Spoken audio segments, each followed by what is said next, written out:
एक घना जंगल था जहाँ एक सांप रहता था। नाम था श्रवण। लेकिन वो आम सांप नहीं था। वो न तो किसी को डसता था न डराता था।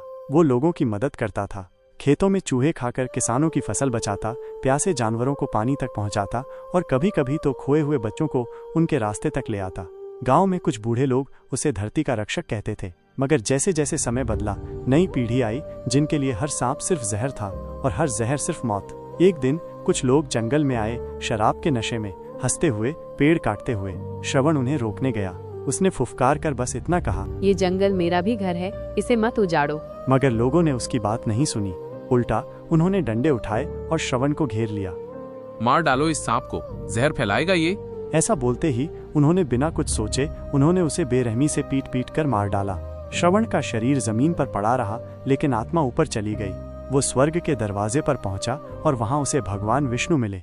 श्रवण ने आंखों में आंसू लेकर पूछा, भगवान, मैंने जीवन भर किसी को डसा नहीं, हमेशा इंसानों की मदद की, फिर भी मुझे इतनी निर्दयता से क्यों मारा गया?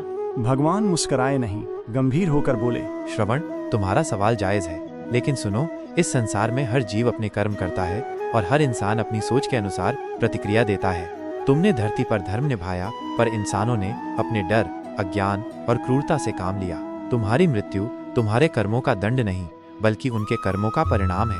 पर याद रखो, तुम्हारा त्याग व्यर्थ नहीं जाएगा। तुम्हारी कहानी एक दिन लोगों के दिलों को छुएगी और वो सीखेंगे कि हर सांप बुरे नहीं होते, कुछ रक्षक भी होते हैं। भगवान ने श्रवण को आशीर्वाद दिया और कहा, तुम फिर जन्म लोगे, इस बार एक मनुष्य के रूप में, और उस जन्म में तुम्हारा जीवन सबको ये सिखाएगा कि दया, समझ और सच्चाई सबसे बड़ा धर्म है। श्रवण की आत्मा मुस्कुराई। अब उसे जवाब मिल चुका था।